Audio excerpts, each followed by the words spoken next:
falling into the sinister clutches of the enemy army as an American soldier was the worst fate during the Vietnam War.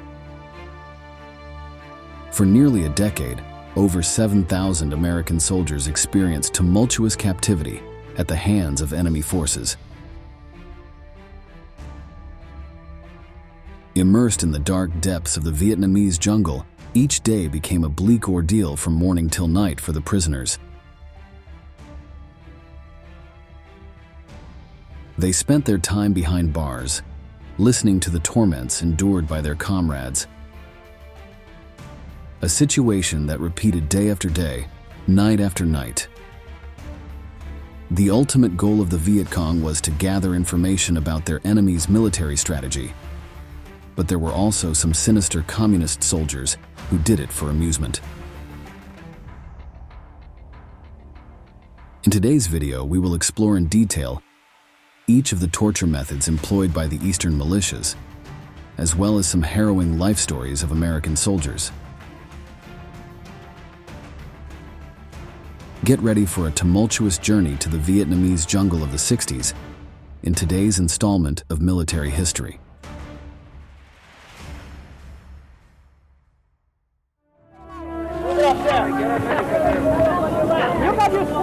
To the left.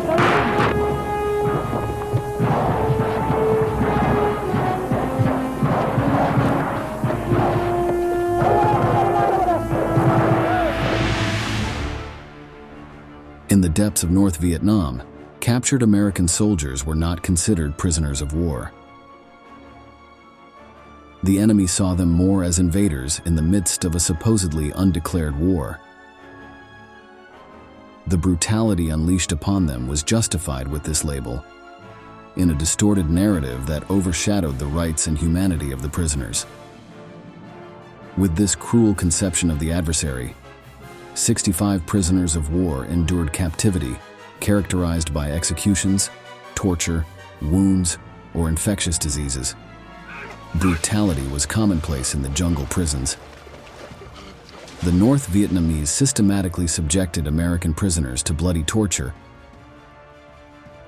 in order to extract confessions of war crimes or involve them in propaganda setups. Physical punishments knew no bounds, and their purpose ranged from obtaining military information to psychological manipulation. In this grim scenario, the prisoners resisted as far as their bodies allowed, but the punishments had the power to break captives beyond the limits of human endurance. Some tortured individuals discovered that any response, even if false or deceptive, could end their unbearable suffering, or at least temporarily. The emotional burden of yielding to such demands was heavy, but many sacrificed their military oaths, preserving their lives amidst a storm of cruelty. This brought drastic post-war consequences for the soldiers, many of whom suffered from post-traumatic stress disorder. This psychological disorder led many to exhibit violent behaviors upon returning to their civilian lives, reaching tragic extremes where fighters could not bear the weight of their memories and took their own lives. Part of this mental disorder was due to the North Vietnamese cruelty experienced in repeated sessions of physical punishment. There were different prisons along the length and breadth of the eastern coast where the conflict unfolded, but one stood out as the largest and held the most prisoners. We are talking about the Hanoi prison, ironically called by American soldiers Hanoi Hilton, in a bitter reference to the chain of luxury hotels in their homeland. Far from massages, spa service, and continental breakfast, prisoners lived crowded, receiving beatings daily and going without food for several days. In these sinister locations, various tactics of corporal punishment were employed, each more horrifying than the last. The Viet Cong had a series of favorite punishments, all equally violent and barbaric. Let's start by describing one of the most known as the rope trick. American soldiers who suffered this ordeal still dream to this day of the ruthless use of a meat hook suspended from the ceiling. This dark symbol terrified soldiers in the torture chamber, challenging them with its presence. In the cruel torture sessions with the hook, the Vietnamese tied the hands and feet of the captive, sometimes joining them behind and sometimes in front. The ropes, pulled taut to the limit, choked the tortured person, sometimes causing fainting. Bent over or doubled over, the prisoner was raised towards the hook as the guards pulled the ropes and left them suspended in the air.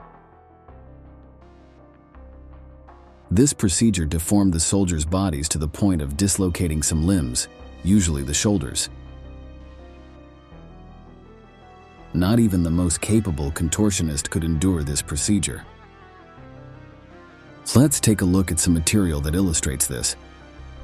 We know exactly what that torture looked like thanks to drawings by Mike McGrath.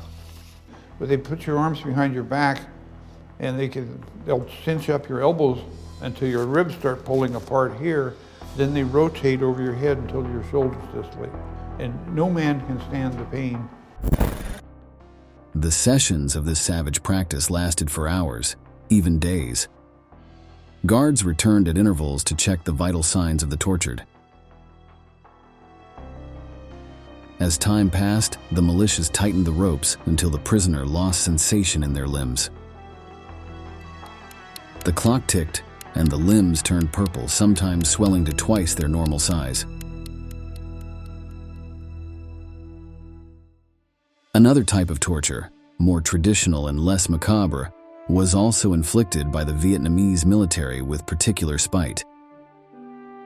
Extreme beatings were commonplace, leading to the death of many brave prisoners who endured more than their war-worn bodies could bear.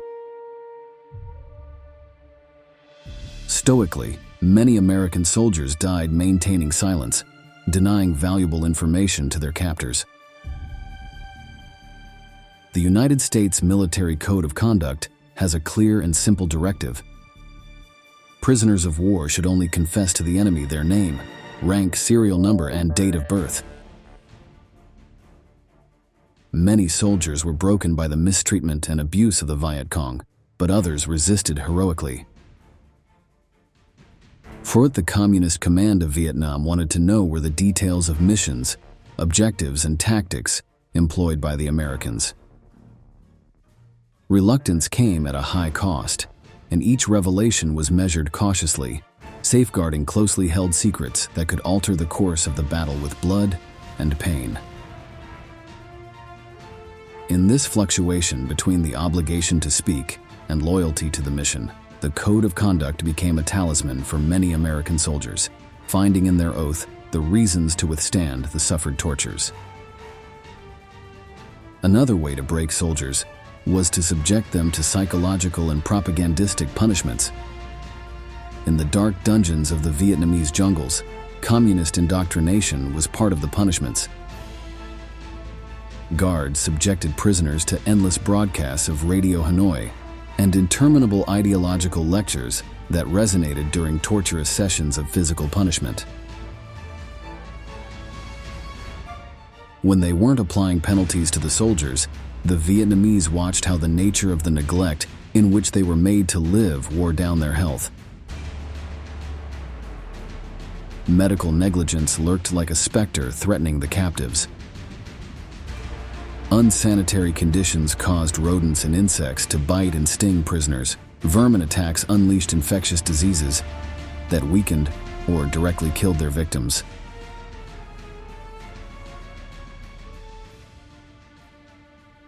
On the other hand, the diet to which the Americans were subjected seemed more like a cruel mockery than sustenance.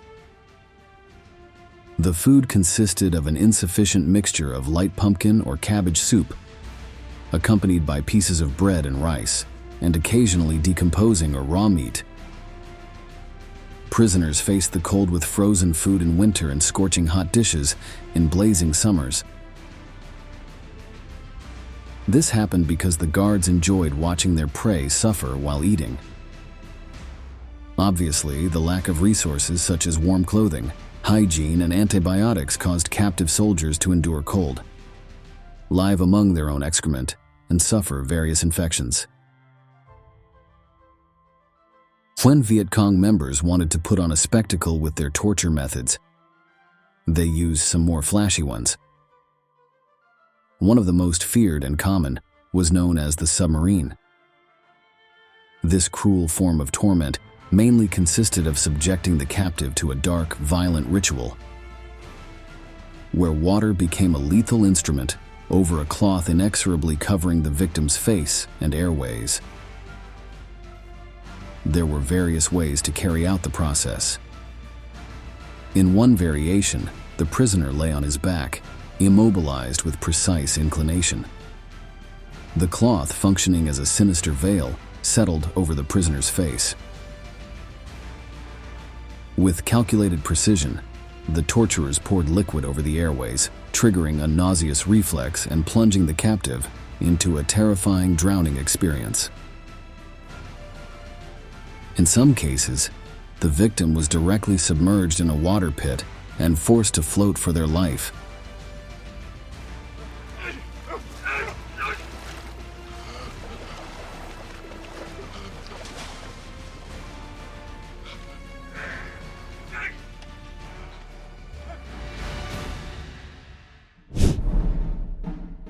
Water was used as an intermittent weapon that avoided immediate death, causing nothing but suffering.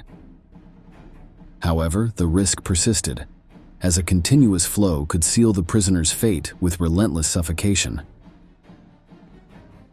The submarine not only infused acute pain, but also left abhorrent sequelae. Damaged lungs, brain injuries from oxygen deprivation, and bone fractures from struggling with the guards were the physical consequences, and a terror of water remained permanently in the unconscious of the tortured. Returning to the intention of spectacularizing torture, there was a milestone during the Vietnam War that demonstrated the treatment American soldiers received. The scene of the Hanoi March in July 1966 painted one of the most blatant and sinister exploitations of prisoners of war. Bound in pairs, 52 American captives were forced to traverse the streets of Hanoi with bowed heads, fueling the public fury of North Vietnam. The cruelty of the scene was immortalized in footage filmed by the North Vietnamese, a visual narrative intended to show humiliated enemies at the mercy of enraged communists. Let's take a look at some images of the event.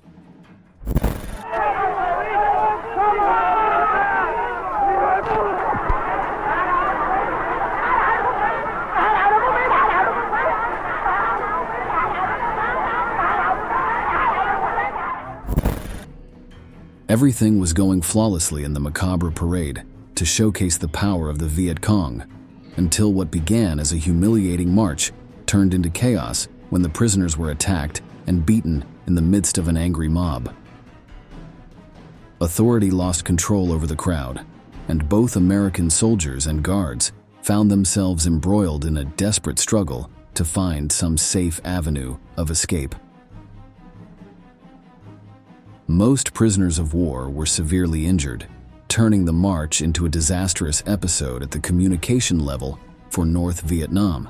The propaganda film, instead of portraying a spectacle of strength and leadership, revealed a violent mayhem that led to the attack on defenseless captives. The circulation of the material generated the opposite of what the Viet Cong sought, as the international community vehemently condemned what happened, creating a barbaric reputation for the Vietnamese inhabitants.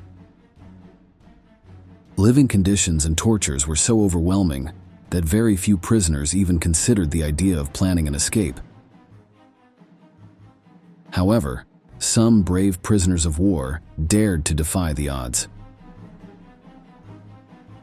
Navy Lieutenant George Coker and Air Force Captain George McKnight plotted a freedom attempt from the bowels of the Dirty Bird prison in Hanoi, navigating 25 kilometers downstream before being recaptured.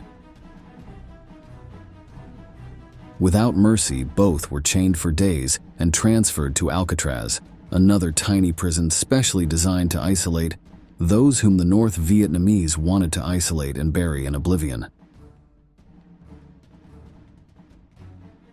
Another escape attempt was in May 1969, when Air Force captains John Dramisi and Edwin Atterbury plotted a meticulous escape from the claustrophobic Zoo Annex prison.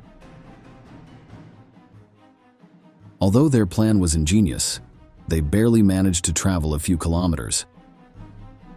The cunning with which the Americans orchestrated their escape unleashed the fury of the penitentiary authorities in North Vietnam.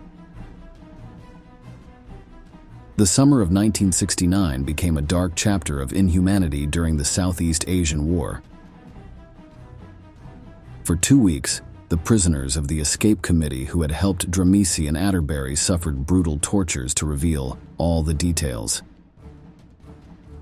Even those who knew nothing of the plan were subjected to torment. Already scarce food rations were reduced, and many prisoners suffered savage beatings in the following months. Let's hear from a former prisoner talking about the experience. These are leg irons, and if you misbehaved according to their rules, they'd lock your ankles in here. How long would they leave you in those things? I was in it for, I think, maybe 2 or 3 weeks or so. 2 or 3 weeks? Right, yeah. The torture tactics of the Vietnamese guards reached unimaginable extremes. A prisoner was hung upside down from the ceiling and electrocuted with a car battery. Torture teams, armed with rubber belts, tore the naked skin of the prisoners. Others were beaten and forced to kneel for hours, enduring relentless lashes. For 2 weeks, Navy Lieutenant Commander Red McDaniel endured more than 700 lashes, with open wounds and electric shocks, while subjected to physical and psychological torture. When they rested from physical punishments, prisoners were forced to sleep amidst their own and animals' excrement, causing infections and wounds, as well as other types of diseases.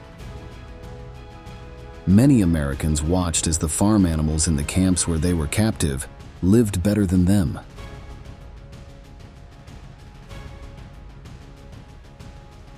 In the escape attempt, the North Vietnamese brutally beat Atterbury to death,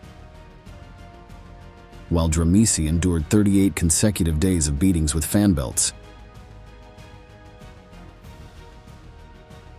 Sleep was denied to him during this period, forced to remain seated on a small stool all the time.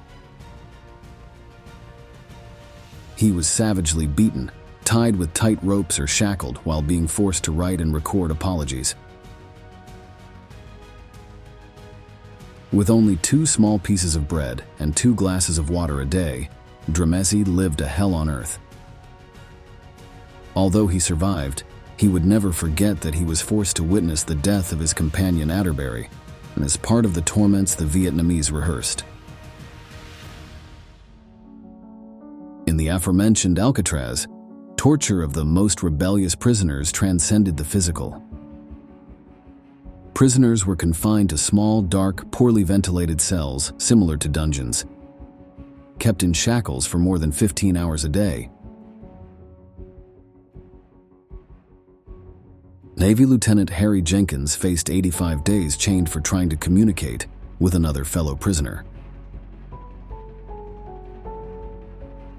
Air Force Colonel Robbie Reisner endured 10 months in solitary confinement, trapped in absolute darkness, while Lieutenant Colonel Swede Larson faced a similar situation for 18 agonizing months.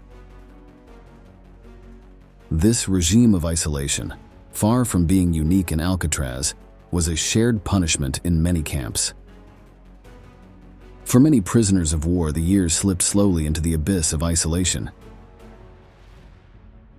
Captain Tom Moe, after a brutal torture session, considered death as an escape from pain. Beaten for hours, bent backward with ropes and irons, suspended from a pole and almost drowned with a dirty cloth, he longed for the release of death. His captors, cruel in their ruthless mission, sneered at him, dying is easy. That's why we'll show you how hard it is to live. Amidst the torture and lost jungle prisons, there was a man who stood out above the rest of the American prisoners for the hatred he aroused in the enemy. In the vast jungles of 1966 Vietnam, where colossal heat filtered through the density of foliage, the story of the intrepid soldier Dieter Dengler emerged as a rarity amidst the conflict. Dieter, a U.S. Navy pilot, found his destiny in the Vietnam War when his plane was shot down over enemy territory. His abrupt fall marked the beginning of an epic odyssey, a struggle for survival that would arouse as much fascination as resentments. Captured by North Vietnamese forces, Dieter faced an uncertain fate. Unwilling to accept his fortune, he barely had a chance. He embarked on a desperate escape through the intricate Vietnamese jungles. In this first escape, he managed to remain free for a short time until he was recaptured. During this new captivity, he suffered the most inhumane tortures as a result of the anger caused by his escape. In addition to all the punishments mentioned above, bamboo splinters were buried under his nails, and using the same plant, cuts were made in his skin and bits buried to infect the wound. This caused unbearable pain that the soldier endured with admirable determination. Finally, after months of anguish, Dieter was rescued in a spectacular episode. He managed to escape from a camp by stealing a machine gun and killing those who were watching him. After wandering through the jungle, he wrote the distress signal "So zones with rocks" until he was spotted by an American plane. This story, worthy of a movie, made it to the big screen with the film Rescue Dawn, starring Christian Bale, which recreated the tumultuous adventure of this prisoner of war in the Vietnamese jungle. Let's take a look at one of the final images.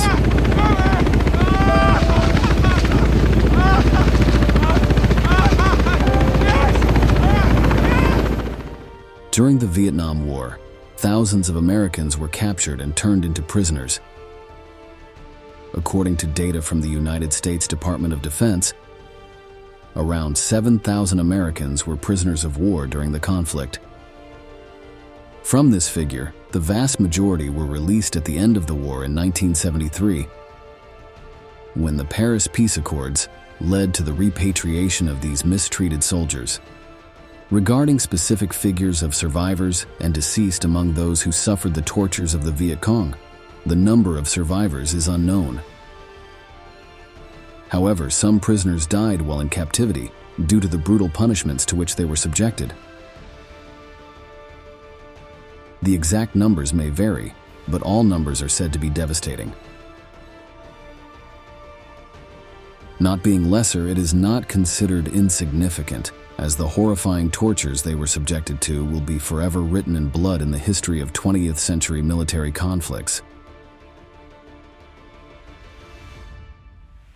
In this way, we are reaching the end of today's chilling video. We thank you for staying until the end, and we look forward to seeing you in the upcoming installments of Military History.